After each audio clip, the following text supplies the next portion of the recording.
we can see a Russian tank running into an anti-tank mine. Yeah.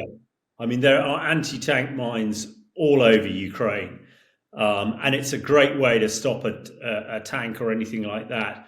And as you see there, some of these mines, can blow even the most heavy. This is probably a T-64 or T-72, 40 odd tons being destroyed by a tank. I mean, I would say, without knowing the full details of this, I mean, that again, really poor tank skills. This mine seems to be on a main road.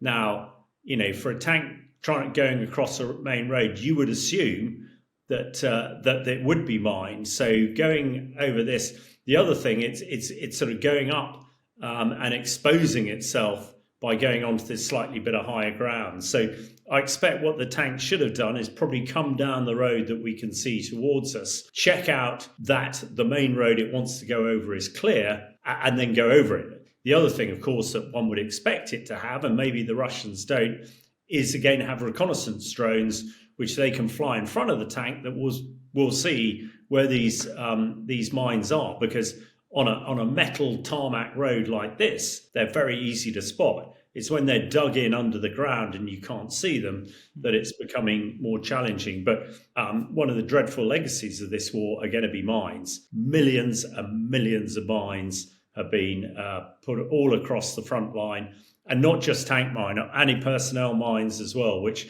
although, I read the Geneva Convention, I read the rules of war, anti-personnel mines are illegal, but we know that, certainly the Russians pay very little notice to any of the rules of the war. Since you talked about the sniper shot of tanks, I think at the start of this month, we had some kind of a record, you'd know more than me, where a Ukrainian tank knocked out a Russian tank at distance more than 5 kilometers. I think that's around 3 miles or more for our American audience. Absolutely. So, I mean, these are using what we call kinetic energy rounds. This is a solid tungsten dart, if you like, tungsten being very hard, very heavy metal, and it destroys the other tank through what we call kinetic energy. It's just the power of this solid dart hitting at up to 2,000 meters per second, and that inertia is enough. But these can be accurate, as you're saying. I think the record has been broken recently at sort of 5 kilometers, 3 miles. Yeah, it just shows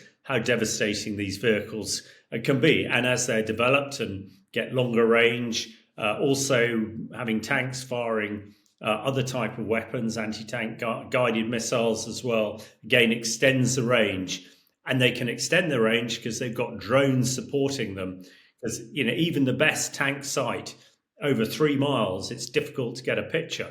But if you have a drone sitting on top of that target, you've got a direct feed into a screen that's sat on your lap. Okay, this may be a very stupid question, but how are they aiming? Can they put in coordinates to aim that far, or is it more so they're trying to just line up and hope it's a straight line of sight? No, not at all. What you in a tank, you have what's called a fire control computer. So what happens is, in a perfect world, a tank also has a laser. So if you can see the enemy tank you want to hit, you press a laser, and that laser will fire at the target, and you basically, the laser then pings back to the tank. The computer works out exactly how far it is. There will be various optics and metrics on the tank working out wind speed and elevation and everything else. Instantaneously, the computer will do a calculation, and then that round fires, all sort of automatically. So, the actual round will probably be fired at a point above the tank, but after 3 kilometers, that will go down. So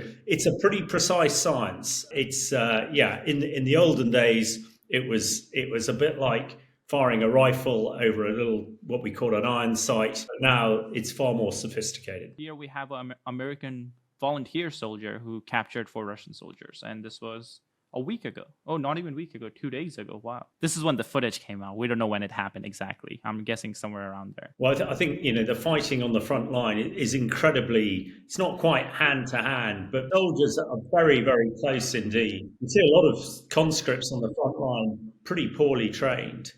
But this is classic Ukraine territory here. Woodland, fairly open trench system. And this is the sort of thing we see regularly. Small patrols coming out, capturing Russians.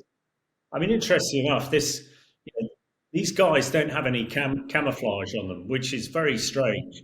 No doubt they're conscripts, and they haven't had the full training, and they look in a pretty shocking position.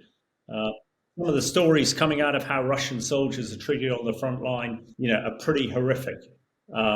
Because of their poor training, they don't really know what to do, and actually, Russian officers generally are behind the soldiers, Yeah, making them attack.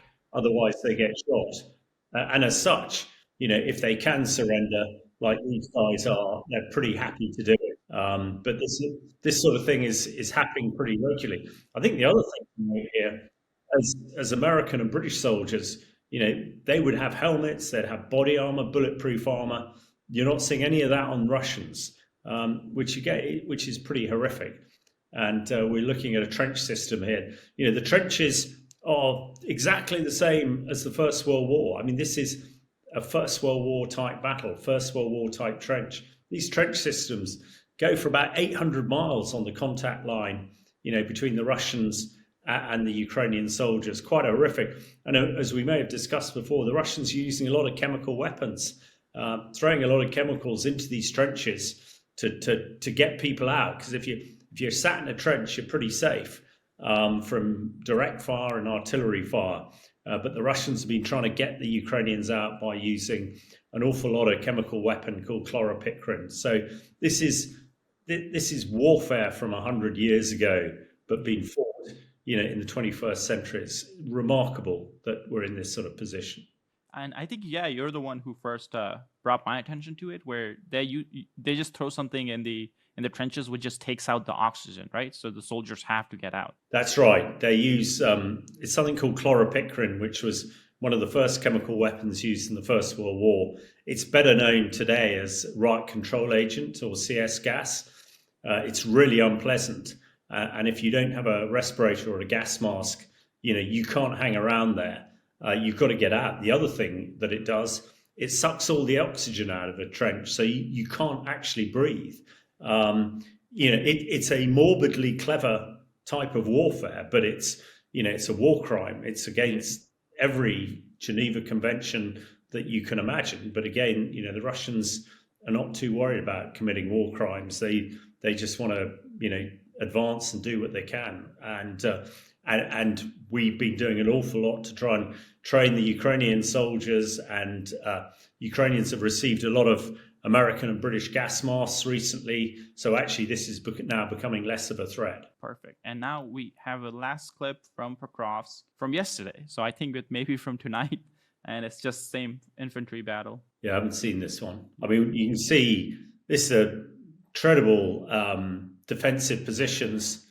We've got all the tank traps there, those big concrete blocks which stop tanks moving, and very close, almost hand-to-hand fighting going on.